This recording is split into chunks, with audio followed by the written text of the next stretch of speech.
오늘 우리에게 주신 말씀은 사도행전 3장 1절에서 10절까지의 말씀입니다. 사도행전 3장 1절에서 10절까지의 말씀, 우리 한 절씩 교독하시겠습니다. 사도행전 3장 1절에서 10절입니다. 1절입니다. 제9시 기도 시간에 베드로와 요한이 성전에 올라갈새 나면서 못 걷게 된 이를 사람들이 메고 오니 이는 성전에 들어가는 사람들에게 구걸하기 위하여 날마다 미문이라는 성전문에 두는지라. 그가 베드로와 요한이 성전에 들어가려 함을 보고 구걸하거늘 베드로가 요한과 더불어 주목하여 이르되 우리를 보라 하니 그가 그들에게서 무엇을 얻을까 하여 바라보거늘 베드로가 이르되 은과 금은 내게 없거니와 내게 있는 것을 내게 주노니 나사렛 예수 그리스도의 이름으로 일어나 걸으라 하고 오른손을 잡아 일으키니 발과 발목이 곧 힘을 얻고 뛰어 서서 걸으며 그들과 함께 성전으로 들어가면서 걷기도 하고 뛰기도 하며 하나님을 찬송하니 모든 백성이 그 걷는 것과 하나님을 찬송함을 보고 그가 본래 성전 미문에 앉아 구걸하던 사람인 줄 알고 그에게 일어난 일로 인하여 심히 놀랍게 여기며 놀라니라. 아멘. 좋으신 아버지 하나님, 오늘도 우리를 부르셔서 여기 있습니다. 아버지 하나님이 우리의 몸만 있지 아니하게 하시고 우리의 마음과 생각, 우리의 심령이 우리 하나님 앞에 집중하게 하시고 주의 아버지 하나님이여 우리가 그 모든 것들을 잠시 내려놓고 온전히 우리 하나님의 주시는 말씀과 그 세밀한 음성 가운데 아버지 하나님 우리가 귀 기울여 나아갈 수 있도록 이 시간 성령 하나님께서 우리의 생각과 마음들을 주장하여 주시옵소서. 아버지 지난 한 주간 일상 속에서 여러 가지 소란스럽고 복잡하고 또 힘겨운 삶을 살아왔습니다. 여전히 해결되지 않은 문제들로 번잡한 마음을 가지고 이 자리에 왔사오니 우리 하나님 오늘 예배를 통해서 우리의 생각 가운데 함께해 주심으로 우리의 마음을 평안케 하시고 아버지 하나님 쉼을 더하시고 또한 길들을 보여주심으로 예배를 통하여 다시 한번 회복되어지는 놀라운 은혜가 역사가 오늘 모든 성도의 삶 가운데 아버지 하나님이 일어날 수 있도록 은혜 베풀어 주시옵소서. 말씀을 통해서 다시 한번 아버지 하나님이 우리가 가진 이 신앙과 또한 우리가 가진 예수 그리스도의 그 복음의 능력을 기억하며 나아가기를 원하오니 이것이 지나간 일이 아니라 오늘 우리의 삶의 현장에서도 일어나는 그 놀라운 능력이 되어질 수 있도록 오늘 말씀 가운데 한없는 은혜를 더하여 주시옵소서. 오늘도 아버지 하나님이여 하나님 앞에 귀한 예물들을 구별하여 드립니다. 드려진 예물마다 하나님 기억하시고 쓰임에 합당케 하시고 아버지 하나님 물질로 시험 들지 않게 하시고 교만하지 않게 하시고 또한 아버지 하나님 염려 근심하지 아니할 수 있도록 아버지 하나님이여 알맞은 것들로 채우시고 또한 자족하는 인생들이 되어질 수 있도록 오늘 또한 우리의 생각과 마음도 주장하여 주시옵소서. 모든 시간 모든 순서 우리 하나님께서 함께 하시기를 원하오며 모든 말씀을 원하신 예수님의 이름으로 감사하며 기도드렸습니다. 아멘. 계속되는 코로나 상황 또 이야기할 수밖에 없을 것 같습니다. 점점 힘겨운 시간이 길어지고 있는 요즘입니다. 올 여름 또 가을, 겨울 또 어떤 현상 또 어떤 또 형국으로 갈지 좀 염려스럽고 또 고민스러운 또 요즘이기도 한데요. 여기에 더해서 세상사도 복잡하고 소란스러운 것 같습니다. 어제 오늘 이야기는 아닙니다만 크게 보자면 미국과 중국이 서로 힘겨루기를 하고 있고 그 사이에 끼어 있는 우리는 참 곤혹스러운 상황이죠. 또 지난 주인가요? 중국과 인도가 국경에서 충돌해서 사상자가 발생하기도 했습니다. 조금은 충격적인 그런 일이었죠. 총을 쏘지 않은 어떤 주먹이나 또는 어떤 흉기를 동원해서 일어난 그런 폭력 상황이라는 것이 굉장히 좀 충격적으로 다가왔고요. 또 그 어간쯤에 북한은 남북 연락사무소를 폭파해 버렸습니다. 그러면서 또 여러 가지의 이 우리나라 안에서뿐만 아니라 이런저런 요동치는 일들이 좀 벌어졌죠. 또 미국 내에서는 그 인종 차별에 관련한 시위로 인해서 또 그것으로 촉발된 여러 가지 또 사회 문제들 또 그것이 미국 내에만 그치지 않고 전 세계에 또 그런 영향을 주고 있는 그런 요즘입니다. 이른바 안으로 밖으로 상황들이 좋지 않은 것 같습니다. 이럴 때일수록 우리에게 필요한 것은 냉정함이죠. 어떤 언론이나 이런 보도를 통해서 그렇구나 저렇구나 또는 어떤 잘못된 이야기에 우리가 쉽게 휘둘리고 또 우리의 판단이 거기에 편승해 버리면 더 상황은 어려워지고 또 복잡하게 꼬이는 것이죠. 이른바 보여지는 현상에만 우리가 집중을 하다 보면 본질을 놓치는 것이죠. 그리고 상황을 오판하게 되는 것입니다. 드러나고 또 보여져 있는 또는 보여진 그 현상 이면에 숨겨져 있고 감춰져 있는 본질을 볼 수 있는 그런 지혜 또 그런 안목이 우리에게 있었으면 좋겠습니다. 참 어려운 것이죠. 특별히 우리 그리스도인들에게는 더더욱 필요한 능력이 아닐까 싶습니다. 그리스도인들일수록 좀 더 본질을 볼 수 있는 그 뒤에 담겨 있는 핵심을 볼 수 있는 그런 능력들 또는 그런 지혜들 그에 앞서서 어떤 그런 진중함 신중함들이 우리 그리스도인들에게 또 우리 교회들에게 있었으면 하는 그런 바람이 있습니다. 오늘 우리가 읽은 이 사도행전 3장의 이야기가 바로 이런 지혜와 또 안목이 필요한 그러한 말씀입니다. 사도행전의 저자인 누가는 초대교회의 이야기를 우리에게 들려주면서 2장에서요, 특별히 43절에서 이런 말씀, 이런 이야기를 했죠. 사도들로 말미암아서 기사와 표적이 많이 나타났다라는 그런 이야기를 전해줬습니다. 오늘 우리가 읽은 이 3장은 바로 그 기사와 표적의 하나의 이야기로 시작을 합니다.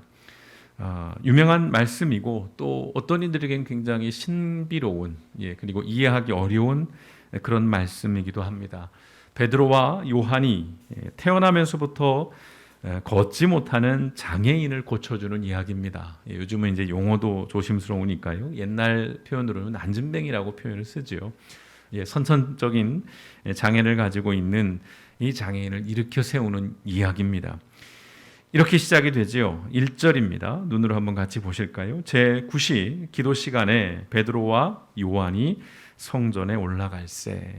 그림을 그려보십시오. 베드로와 요한이 등장을 합니다. 초기 그리스도인들인 이들은 여전히 그 무렵만 해도 신실한 유대인들이었어요.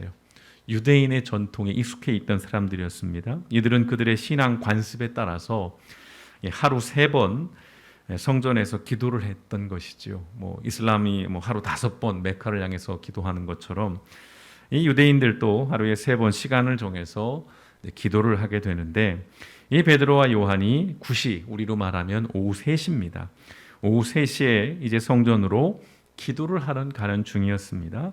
이때 이 장애인을 만나게 됩니다. 2절에 보시면 나면서 못 걷게 된 이를 사람들이 메고 오니 이는 성전에 들어가는 사람들에게 구걸하기 위하여 날마다 미문이라는 성전문에 두는 자라.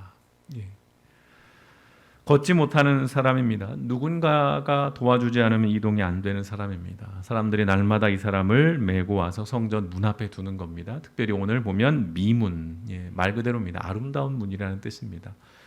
고린도식 문양을 딴 굉장히 화려한 그런 문이라고 역사학자들이 이야기를 합니다. 좀 역설적이죠. 걷지 못하는 비참한 삶을 사는 사람이 늘 그 아름다운 문 앞에서 이제 구걸하기 위해서 앉아 있는 그 모습 머릿속에 한번 그려보십시오.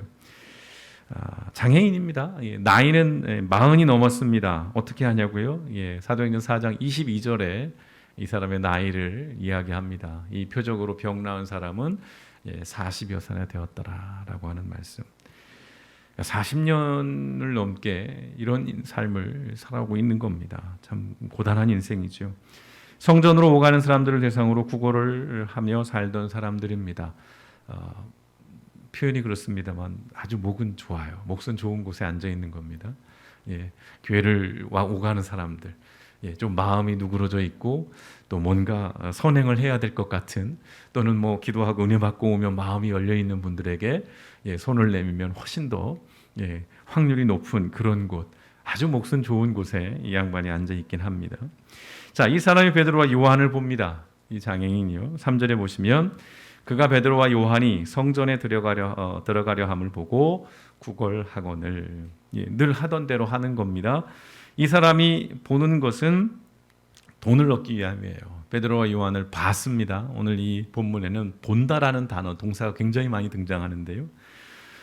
돈을 얻기 위해요. 이것은 달리 말하면 생존을 위한 바라봄입니다. 먹고 살기 위해서 바라본 거예요. 그리고 이 바라봄에 대해서 베드로와 요한이 반응을 합니다. 4절에 보시면 베드로가 요한과 더불어 주목하여 이르되 우리를 보라 하니, 여기서도 본다라고 하는 그 동사가 등장합니다. 특별히 주목하여라고 말씀하고 있지요. 상상을 해보면, 미루어 짐작해보면 아마 처음 만나는 그런 장면은 아니었을 겁니다. 늘 기도하러 올라가는 것이었고, 이 장애인도 늘 매일처럼 성전 미문에 앉아 있으니까 이전에 지나쳤던 사람들입니다. 서로. 성전을 오가는 길에서 분명히 봤을 거예요. 근데 이전에는 주목하지 않았습니다. 그냥 지나쳤겠죠. 지금도 그렇지만 당시에 장애인은 종교적으로는 저주받은 사람입니다. 하나님의 저주를 받은 사람이에요. 그 조상의 죄로 인한 것이든 부모의 죄로 인한 것이든 또는 어쩌면 그 자신의 죄로 인한 것이든 저주를 받았기 때문에 장애를 갖게 되었다라고 인식을 갖고 있는 것이고요. 당연히 사회적으로는 소외되는 것이죠. 하나님의 저주를 받은 사람과 가까이 할 수 없는 거잖아요. 그리고 차별을 받던 사람이었습니다. 이른바 보이지만 보이지 않는, 보여서는 안 되는 그런 존재였던 것이죠. 우리 사회에도 예전에는 그랬잖아요. 장애가 있는 가족들은 문에 이렇게 잠가두고 밖에 못 나가게 하고, 그래서 거리에는 장애인이 한 명도 없는 이런 식의 그런 우리 사회이기도 했습니다만은, 자, 그런데 그날 이제 성령 충만했던, 이 차이가 있는 것이죠. 성령 충만했던 베드로와 요한은 이 장애인에게 주목합니다. 주목해요. 주목한다는 것을 사전적으로 보면 관심을 가지고 주의하여 본다는 것입니다. 우연히 눈에 들어온 게 아니죠. 영어 단어처럼 see, look at, watch, 이걸 굳이 구분하지 않더라도 관심을 가지고 봤다라는 것입니다. 이 바라봄은 의도적인 바라봄입니다. 장애인의 바라봄은 생존을 위한 바라봄이었다면 지금 이 베드로와 요한의 바라봄은 의도적인 바라봄입니다. 자, 성령 충만하다는 것은 여러분 이런 겁니다. 세상과 사람들에 대해서 주목하는 거예요. 어떤 사람의 성령이 충만하다, 그럼 그 사람이 막 방언을 하고 통역을 하고 막 귀신을 쫓아내고 막 병을 고치고, 이건 하나의 현상이라는 거예요. 현상. 정말 중요한 것은 주목하는 겁니다. 이전에는 지나쳤던 것들, 이전에는 무관심했던 것들, 이전에는 아예 눈에 담지 않았던 것들을 이제 담아내는 것이죠. 내 삶에 바빠서 또는 지쳐서 힘겨워서 더러 보지 못하고 외면할 수는 있습니다. 목사도 그렇게 살아가니까요. 그러나 분명한 것은 내 삶에만 빠져 살거나 세상과 사람들에 대해서 주의하여 바라보지 않는 것은 그리스도인일 수 없다는 겁니다. 극단적으로 말씀을 드리면요.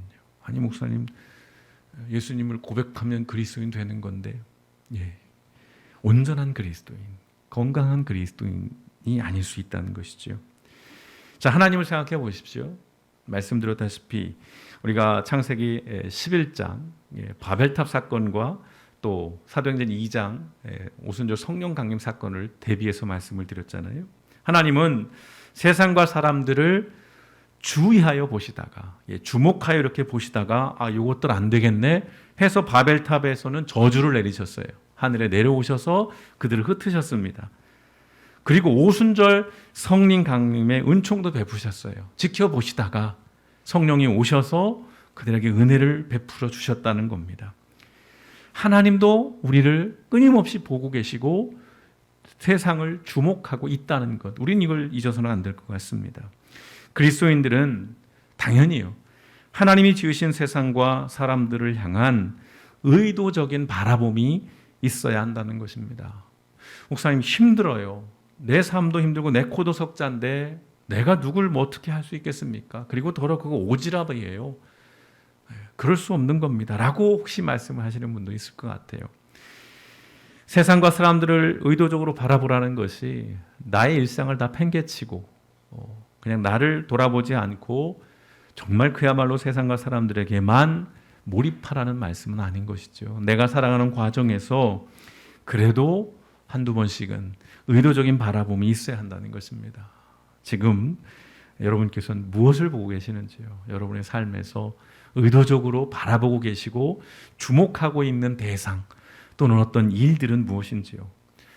우리 그리스도인들은 좀 이런 의도적인 바라봄들이 더 많아져야 합니다. 세상에 대해서.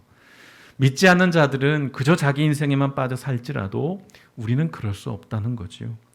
자, 베드로와 요한은 장애인을 주목함과 동시에 자신들에게도 주목할 것을 요청을 했습니다. 장애인을 받고 그 장애인을 향해서 우리를 봐라 라고 주목하라고 얘기를 해요.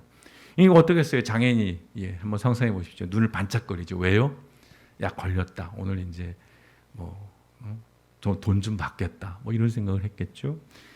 자, 근데 5절에 이렇게 말씀합니다. 그가 그들에게서 무엇을 얻을까요? 바라보고는 기대를 갖는 것이죠. 간절함입니다. 그런 기대가 담긴 바라봄입니다. 지금 이 장애인에게 필요한 것은 오늘을 살아낼 수 있는 돈. 베드로와 요한이 그것을 줄 것 같습니다. 근데요, 이런 장애를 향해서 베드로가 이렇게 말합니다. 6절에 보시면요. 베드로가 이르되 은과 금은 내게 없거니와 내게 있는 이것을 내게 주노니 나사렛 예수 그리스도의 이름으로 일어나 걸으라. 여러분이 만약 그 장애인이었다면 이 말을 듣고 어떤 마음이 들었을까요? 저 같으면 화가 났을 것 같아요. 욕이 막 나왔을 것 같아요. 물론 다음을 기약하기 위해서 표정은 웃으면서 있어야겠지만 아마 이 장애인은 실망과 놀라움을 느꼈을 겁니다. 먼저는 이것이죠. 은과 금이 없다는 말에 실망하는 거죠. 에이씨 뭐야. 그러니 놀랐을 거예요. 어떤 말에?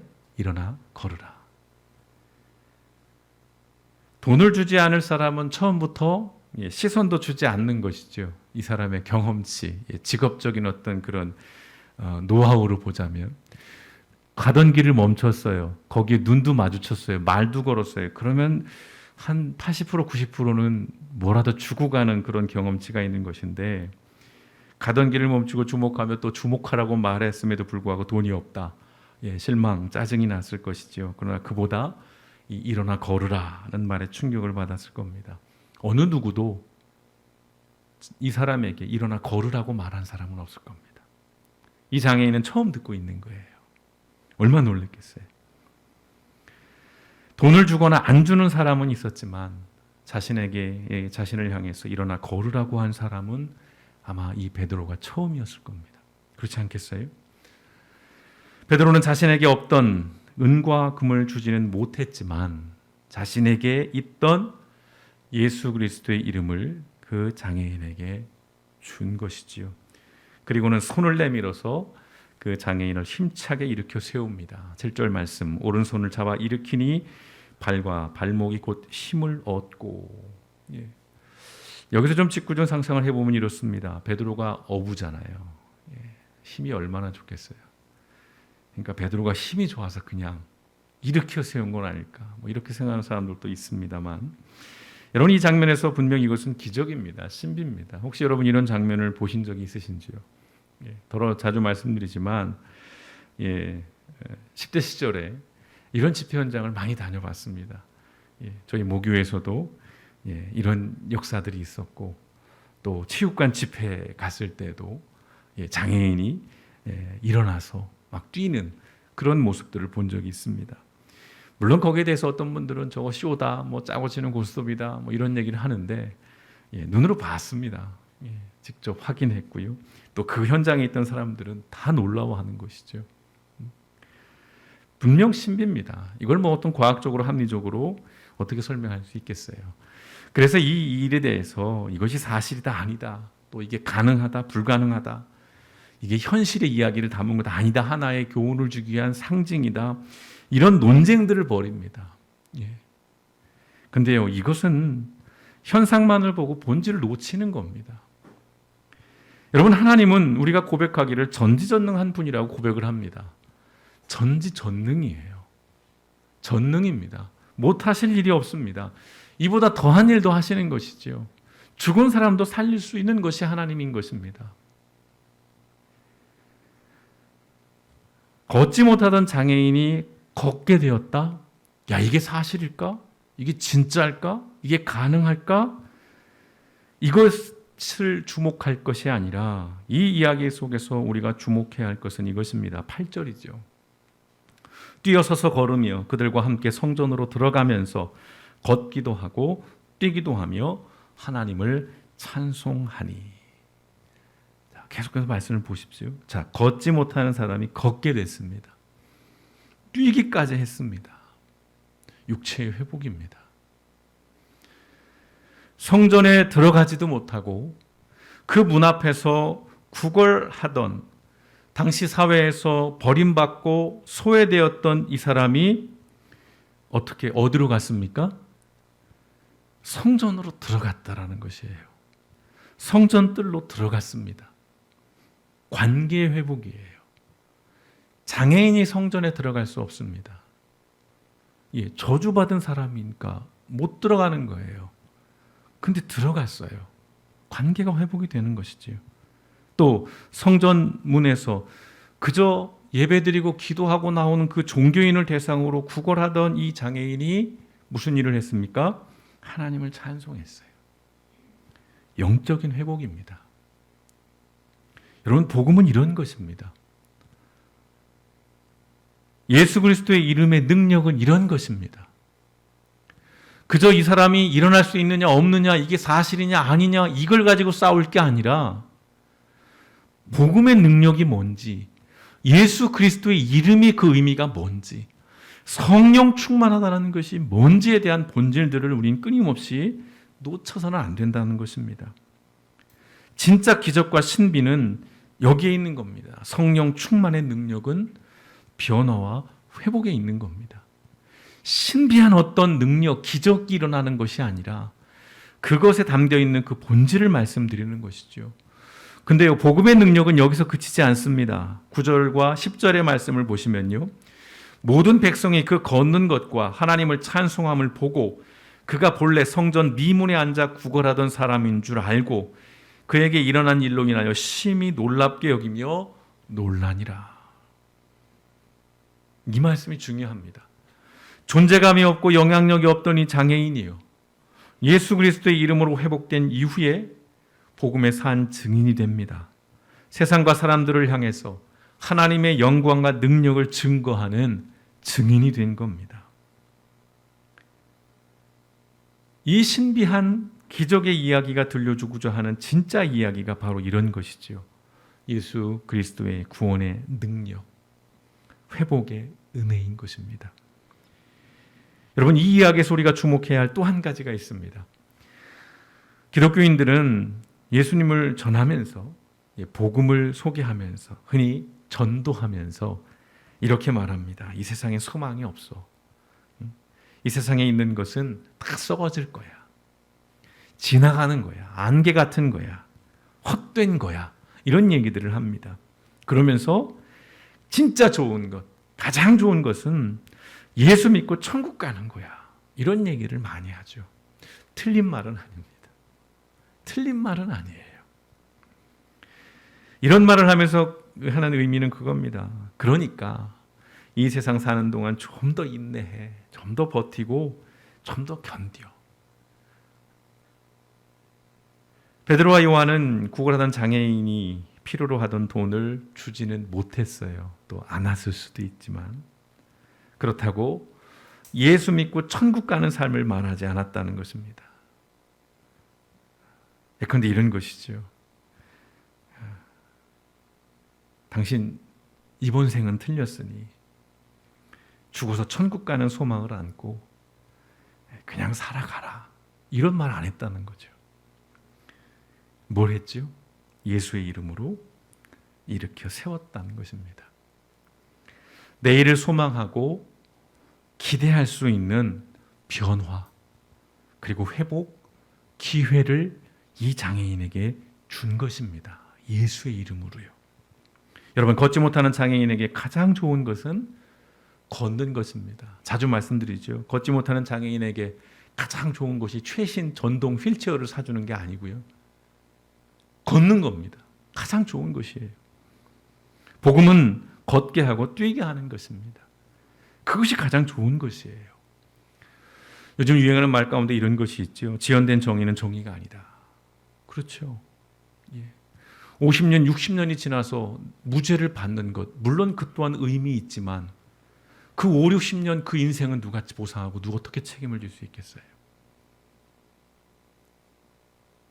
지연된 정의는 그런 의미에서 정의일 수 없다는 것입니다. 또 극단적인 말씀입니다만 그런 의미에서 지연된 축복은 축복이 아니라는 겁니다. 지금 생은 그냥 살아. 틀렸으니 대신 죽어서 천국 갈 테니까 소망 갖고 살아. 이것이 나쁜 말은 아닙니다. 오해 없이 들으셔야 합니다. 저 목사가 이상한 얘기를 매주 하는 것 같아요. 지금 우리가 사는 세상의 모든 장애인들 또는 모든 어려움을 겪고 있는 사람들을 우리가 다 회복시켜야 된다는 그런 말씀을 드리는 것이 아닙니다. 복음이 가진 의미를 놓치지 말자는 것입니다. 여러분, 복음은 그렇게 좋은 하늘나라를 죽어서 갈 것이 아니라 살아있는 지금 여기서부터 누리게 하는 것입니다. 이것이 교회와 그리스도인의 일이라는 것입니다.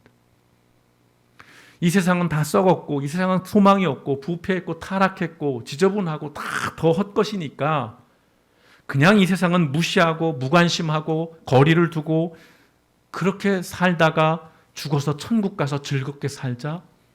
여러분, 성경은 그것을 말하지 않습니다. 예수님이 이 땅에 오신 이유가 그것이 아니에요. 예수님이 이 땅에 오신 것은 이 땅에서 하나님의 나라가 회복되는 것을 이루시기에 오신 겁니다.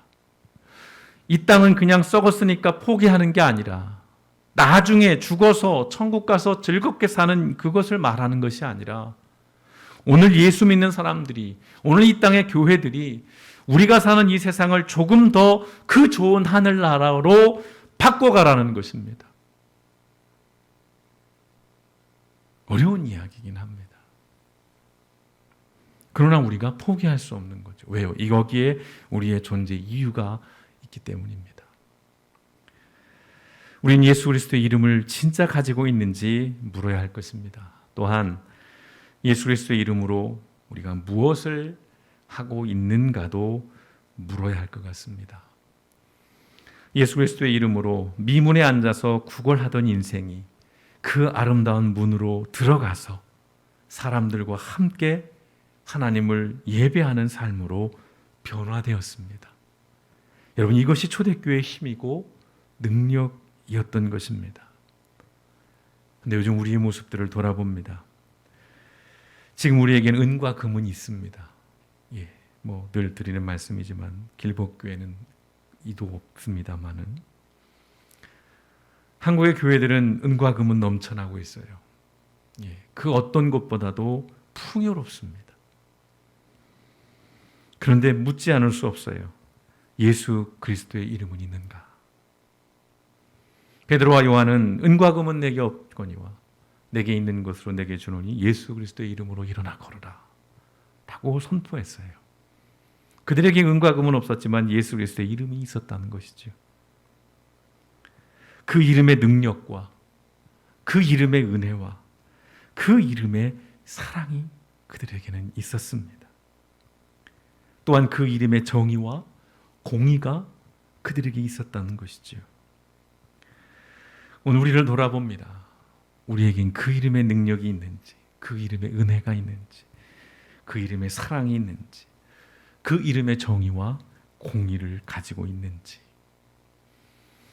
어쩌면 우리가 우리 시대에 이 땅의 교회와 그리스도인들이 세상으로부터 외면당하고 배척당하는 이유는 은과 금은 있지만 예수 그리스도의 이름이 없기 때문은 아닐까라고 돌아봅니다.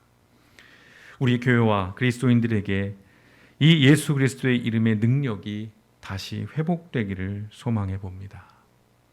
예수 그리스도의 이름으로 먼저는 내 자신이 변화되고 변화된 나를 통해서 사람들과 세상이 변화되고 회복되기를 기도합니다. 극적인 반전, 하루아침에 세상이 달라지고 하루아침에 모든 것들이 정말 완전해지는 그런 것이 아니에요. 조금씩 조금씩 확산되어 가는 거죠. 퍼져가는 것이죠. 예수님의 이름으로 우리 자신이 먼저 일어나 걷는 인생이 되기를 원하고, 그렇게 걷게 된 우리가 누군가를 걷게 하는 인생이 되시기를 주님의 이름으로 축원드립니다.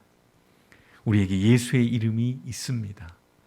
그 예수의 이름으로 우리가 무엇을 구하고 있고 무엇을 욕망하고 있는지를 우리 냉정하게 돌아봐야 할 것 같습니다. 그 예수의 이름으로 은과 금을 추구하고 세상의 권력을 추구하고 세상의 힘을 욕망한다면 우리는 교회일 수가 없는 것이지요. 그리스도인일 수가 없습니다. 내 스스로도 걷지 못하거니와 남들도 걷지 못하게 하는 그런 사람, 그런 존재일 수밖에 없다는 것입니다. 오늘 다시 한번 이 신비한 이야기를 통해서 이게 사실이냐 아니냐에 집착할 것이 아니라 우리가 가진 이 복음이 어떤 의미이고 예수의 이름의 능력이 무엇인가를 다시 한번 고민하면서 나의 삶에, 우리의 교회에 다시 한번 이 예수 그리스도의 이름의 능력이 선포되어지고 그로 인하여 우리가 사는 이 세상이, 우리의 삶이 좀 더 나은 세상으로, 그 좋은 하늘나라를 이 땅에서 누리며 살게 되는 그러한 세상을 함께 꿈꾸고 소망하며 나아가는 저와 여러분, 우리 길벗교회, 우리 하늘나무 교회 성도님 되시기를 주님의 이름으로 축원드립니다. 함께 기도하시겠습니다.